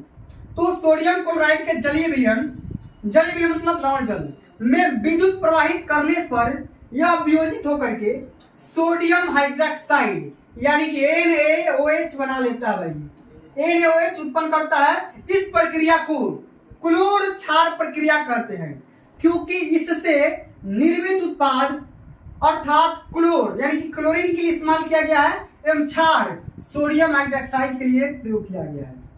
ठीक है ना? रिएक्शन देखते हैं। जब सोडियम क्लोराइड का रिएक्शन जल के माध्यम से करवाते हैं तो हमें सोडियम हाइड्रोक्साइड मिल जाएगा, साथ में क्लोरीन गैस मिलेगी और हमें हाइड्रोजन गैस भी प्राप्त हो जाएगी। इस प्रकार से विद्युत प्रवाह करेंगे तब। ठीक है ना? चलिए, अब इस प्रक्रिया में क्लोरीन गैस एनोड पर मुक्त होती है और हाइड्रोजन गैस कैथोड पर उत्पन्न हो जाती है एवं कैथोड पर सोडियम हाइड्रोक्साइड का निर्माण भी होता है। और इस प्रक्रिया में उत्पन्न तीनों उत्पाद जो होते हैं बहुत ही उपयोगी होते हैं, बहुत ही यूजफुल होते हैं।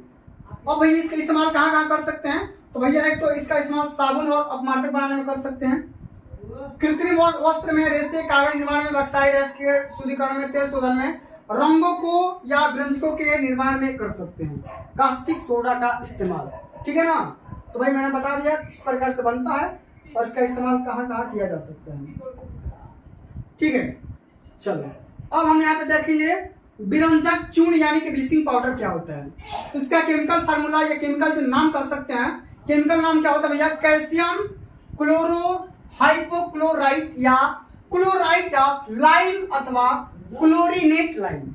इसका इतना बड़ा नाम है, याद कर लेना, पेपर में पूछ देता है। सामान्य नाम इसका क्या होता है भाई? विरंजक चूर्ण होता है या ब्लीचिंग पाउडर के नाम से भी जान सकते हो। केमिकल फार्मूला क्या हो सकता है भाई? CaOCl2।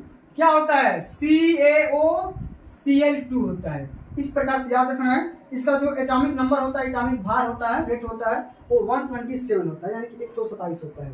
इसको जब निकालोगे तो 127 आएगा। अच्छा, किस प्रकार से ये बनेगा? तो निर्माण की जो विधियां होती है, तो विरंजक चूर्ण का निर्माण शुष्क बुझे हुए चूने पर क्लोरीन की क्रिया के द्वारा बनाया जाता है। यानी कि सोडियम हाइड्रोक्साइड का जब रिएक्शन क्लोरीन के साथ करवाएंगे तो हमें क्या मिलेगा? हमें मिल जाएगा भैया विरंजक चूर्ण यानी कि CaOCl2। उसके बाद हमें जल की प्राप्ति होगी। तो इस प्रकार से भैया हम प्रिपरेशन कर सकते हैं, बना सकते हैं। ठीक है, चलो भाई आगे समझ लेते हैं भाई इसका भौतिक गुण क्या होता है। यह हल्के पीले रंग का होता है। यह जल में अल्विलेय होता है और जल में अल्विलेयता का कारण इसमें घुलित अशुद्धियां भी होती है। इसका जलीय विलयन दुधिया कलर का होता है और इसमें से क्लोरीन की गंध भी आती है। ठीक है, इस प्रकार से आपको याद रखना है। अच्छा, इसका रासायनिक गुण क्या होता है भाई? Chemical properties. तो विरंजक चूर्ण को रासायनिक गुण निम्न प्रकार है। सबसे पहले तो भाई गर्म जल से क्रिया करवाएंगे। किससे? गर्म जल से क्रिया कराएंगे तो क्या होगा? जब विरंजक चूर्ण को गर्म जल से क्रिया कराएंगे तो हमें क्या मिलेगा? Calcium hydroxide. क्या मिलेगा भाई? कैल्शियम हाइड्रोक्साइड मिलेगा और हमें क्लोरीन गैस की प्राप्ति होगी। ठीक है ना? इस प्रकार से आप यहाँ पे देख सकते हैं। अब चलिए भाई उष्मा का प्रभाव भी देख सकते हैं। इसमें गर्म करने पर यह अपघटित होकर के ऑक्सीजन गैस और कैल्शियम क्लोराइड हमें देता है। ठीक है, कैल्शियम क्लोराइड को जब गर्म करेंगे तो भाई क्या मिलेगा? कैल्शियम क्लोराइड मिल जाएगा और साथ में हमें ऑक्सीजन गैस मिल जाएगा। ठीक है ना? स्केच कहाँ करते हैं भाई? स्केच करते हैं भाई जीवाणुनाशक रूप में, जल के शुद्धिकरण के रूप में, ऑक्सीकरण के रूप में या चीनी को सफेद करने में इसका इस्तेमाल किया जाता है। उसके बाद अगर हम देखेंगे तो क्लोरोफॉर्म के निर्माण में, यानी कि अल्कोहल या एसीटोन के साथ जल की उपस्थिति में यह क्रिया के द्वारा ये पॉसिबल हो पाता है क्लोरोफॉर्म। उनको सिकुड़ने से बचाने के लिए हम इसका इस्तेमाल कर सकते हैं। ठीक है ना?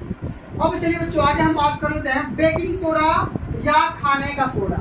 बेकिंग सोडा या खाने का सोडा के बारे में स्टडी करते हैं। तो इसका जो रासायनिक नाम होता है वो क्या होता है? Sodium bicarbonate. क्या होता है भैया? सोडियम बाइकार्बोनेट या सोडियम हाइड्रोजन कार्बोनेट होता है। इसका जो सामान्य नाम होता है खाने का सोडा के नाम से जानेंगे। अणु सूत्र हो जाएगा NaCO3 हो जाएगा और अणुभार इसका 84 हो जाएगा। ठीक है ना? इस प्रकार से आप इसको याद कर सकते हैं NaHCO3, यानी कि खाने का सोडा सोडियम कार्बोनेट कर सकते हैं या सोडियम बाइकार्बोनेट कहिए, नहीं तो सोडियम हाइड्रोजन कार्बोनेट कहिए। ठीक है ना? चलिए अब इसका किस प्रकार से भाई निर्माण करते हैं समझते हैं। तो सबसे पहले भाई कैसे आएगा सोडियम बाइकार्बोनेट? हम करेंगे सोडियम कार्बोनेट का रिएक्शन कार्बन डाइऑक्साइड और जल की उपस्थिति में करवाएंगे तो हमें क्या मिलेगा भैया? हमें मिल जाएगा सोडियम बाइकार्बोनेट। क्या मिल जाएगा? सोडियम बाइकार्बोनेट हो जाएगा, मिल जाएगा। इस प्रकार से भाई इसको बनाते हैं। आगे बढ़ जाते हैं। इसका यूज कहाँ कहाँ करते हैं? इसका यूज करते हैं अमाशय की अम्लीयता को दूर करने के लिए या प्रति अम्ल के रूप में, झाग युक्त पेय पदार्थ को गोलियों के निर्माण में करते हैं, आग बुझाने वाले यंत्रों में करते हैं, बेकिंग पाउडर में करते हैं और चर्म रोगों के निदान में इसका इस्तेमाल किया जाता है। किसका? सोडियम बाइकार्बोनेट का। अच्छा, धोने का सोडा या धामन सोडा, वॉशिंग सोडा क्या होता है भाई? इसका रासायनिक नाम क्या होता है? तो सोडियम कार्बोनेट डेकाहाइड्रेट। क्या बोलेंगे? Sodium carbonate decahydrate. इसको भी कर सकते हैं सोडियम कार्बोनेट, डेका मतलब टेन हाइड्रेट। अच्छा, इसका सामान्य नाम क्या होता है? धामन सोडा, सोडा एस या क्रिस्टलीय सोडियम कार्बोनेट, कुछ भी कह सकते हैं। इसका अणुभार कितना होता है भाई? 286 होता है। इसको जब कैलकुलेट करो तो 286 आ जाएगा। ठीक है ना? चलिए अब आगे देखते हैं भाई कैसे बनेगा। तो भाई ये बनेगा, यहाँ पर ध्यान दीजिए, ये बनेगा सोडियम क्लोराइड के ठंडे तथा सांद्र विलयन की अमोनिया तथा कार्बन डाइऑक्साइड के क्रिया के द्वारा सोडियम हाइड्रोजन कार्बोनेट बनाते हैं।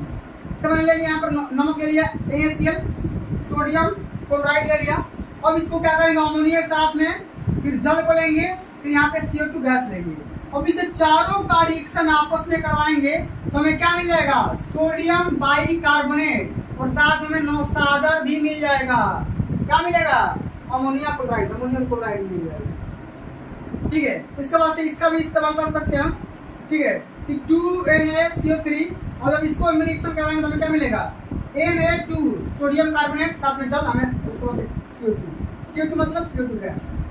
उसके बाद से हम देखते हैं इसका तीसरा रिएक्शन Na2CO3 का जब जल के साथ जब रिएक्शन कराएंगे तो हमें क्या प्राप्त हो जाएगा भैया, हमें प्राप्त हो जाएगा क्या, यही वाला Na2CO3 NS2O। ठीक है ना। चलिए अब आगे हम बात कर लेते हैं इसका भौतिक भारित गुण क्या होता है। तो सोडियम कार्बोनेट सफेद रंग का क्रिस्टलीय ठोस पदार्थ होता है जिसका गलनांक लगभग 850 डिग्री सेंटीग्रेड होता है। यह जल में विलय होने के कारण, ठीक है, पर्याप्त उष्मा उत्सर्जित करता है। निर्जल सोडियम कार्बोनेट चूर्णित अवस्था में होता है जिसे सोडा ऐश भी कहा जाता है और इसके जलीय विलीन का जो सांद्रण करने पर सोडियम कार्बोनेट के क्रिस्टल यानी कि Na2CO3 NS2 प्राप्त होता है। Na2CO3, ठीक है, NS2 प्राप्त होता है। इसका यूज कहाँ करते हैं, ध्यान से सुनना। प्रयोगशाला में अभिकर्मक के रूप में करेंगे, कांच या कागज तथा बोरेक्स के उद्योग में करेंगे, पेट्रोलियम के शोधन में किया जाता है या धातु के शोधन में किया जाता है, आग बुझाने के लिए भी किया जाता है और धातु कार्बोनेटों के निर्माण में भी हम इसका इस्तेमाल कर सकते हैं। ठीक है ना। चलिए भाई अब आगे हम बात कर लेते हैं प्लास्टर ऑफ पेरिस के बारे में। आप सभी को पता होगा भाई प्लास्टर ऑफ पेरिस क्या होता है। हड्डियों को टूटने पर, पहुंचाने पर यहाँ पे फ्रैक्चर का बांधा जाता है, चुना रंग का होता है, उसी को प्लास्टर ऑफ पेरिस कहा जाता है। इसका जो रासायनिक नाम होगा कैल्शियम सल्फेट हेवी हाइड्रेट होता है, प्लास्टर ऑफ पेरिस के नाम से जानते हैं। और CS ऊपर डस्ट हाफ H2 होता है। इसका जो अणुभार होता है वो कितना होता है भाई, 136.134 होता है। कैसे बनता है, ध्यान सुनना। जब हम जिप्सम को यानी कि CaSO4 2H2 तो जब हम 120 डिग्री सेंटीग्रेड पे जब गर्म करेंगे तो हमें प्लास्टर ऑफ पेरिस प्राप्त हो जाएगा और साथ में हमें जल भी मिलेगा, यानी कि CaSO4 मिलेगा डॉट हाफ H2 मिल जाएगा। इसको प्लास्टर ऑफ पेरिस बोलते हैं। इसको तो भैया आप जल बोलोगे, क्या बोलोगे, जल। इसका भौतिक गुण क्या होता है, यह सफेद रंग का चूर्ण होता है जो जल में अविलय होता है यानी कि विलीन नहीं होता है। ठीक है, अब चलिए बच्चे इसका यूज कहाँ करते हैं। इसका इस्तेमाल टूटी हुई हड्डियों को जोड़ने के लिए, प्लास्टर चढ़ाने के लिए किया जाता है। इसका उपयोग सजावटी सामान, मूर्तियां या खिलौने के निर्माण में करते हैं। इसका उपयोग दंत चिकित्सा, दीवारों को चिकना बनाने तथा उन पर अलंकरण करने के लिए किया जा सकता है। यहाँ पे देख सकते हैं भाई साहब का पैर टूट गया है और इसको बढ़िया से चिकना करके यहाँ पे पट्टी चढ़ा दिया गया है। ये देख सकते हैं भगवान श्री गणेश की मूर्ति है। मूर्ति निर्माण में भी हम क्या करते हैं, प्लास्टर ऑफ पेरिस का इस्तेमाल करते हैं। या दीवारों की जो छिनाई होती है, पेंटिंग वगैरह होते हैं, इन्हीं के माध्यम से होते हैं। इससे अग्निरोधक पदार्थ के रूप में भी इसका इस्तेमाल कर सकते हैं। इस प्रकार से सारे टॉपिक आपको याद करने होंगे। अब चलिए अंतिम टॉपिक बचा हुआ है कि क्रिस्टलन जल या जल योजित लवण क्या होता है। तो कुछ यौगिकों के क्रिस्टल शुष्क मतलब सूखा हुआ अनाद्र दिखाई देते हैं, परंतु वास्तव में उनमें कुछ जल अणु संयुक्त हो जाते हैं। माने कुछ ऐसे कंपाउंड होते हैं जो कि भाई बिल्कुल आपको दिखाई तो देंगे सूखा सूखा, लेकिन उसमें कुछ ना कुछ जल के मात्रा मिले रहते हैं। यह जल क्रिस्टलन जल कहलाता है और इस प्रकार के लवण जल योजित लवण कहलाते हैं। और लवण के एक सूत्र इकाई में जल के निश्चित अणुओं की संख्या को क्रिस्टलन का जल कहा जाता है। ठीक है ना। तो भैया इस प्रकार से मैंने सारे चैप्टर का स्वाहा कर दिया। ठीक है, तो भैया आज के लिए बस इतना ही। अगर ये वीडियो आप सभी को अच्छी लगी होगी, हेल्पफुल लगी होगी, तो वीडियो को लाइक कर देना, शेयर कर देना, चैनल पे नए होंगे तो सब्सक्राइब कर देना। अगर आप इसका PDF प्राप्त करना चाहते हैं तो आप हमारे व्हाट्सएप नंबर पे कांटेक्ट कर सकते हैं 8318105051। आप अगर सभी का PDF प्राप्त करना चाहते हैं तो भैया उसके लिए मात्र आपको 299 रुपया पे करने होंगे। QR कोड के माध्यम से पे करोगे, आपका सारा PDF प्रोवाइड कर दिया जाएगा। जो भी आपका PDF होता है, PPT होता है, model paper, previous year paper, question paper, अंशाल पेपर, सब कुछ आपको दे दिया जाएगा। तैयारी को बेहतर बनाना चाहते हो तो जल्दी से इस पे कनेक्ट करिए और PDF प्राप्त कर लीजिए। तो भैया आज के लिए बस इतना ही, जल्दी मिलते हैं अगली वीडियो में। तब तक के लिए जय हिंद, जय भारत, वंदे मातरम।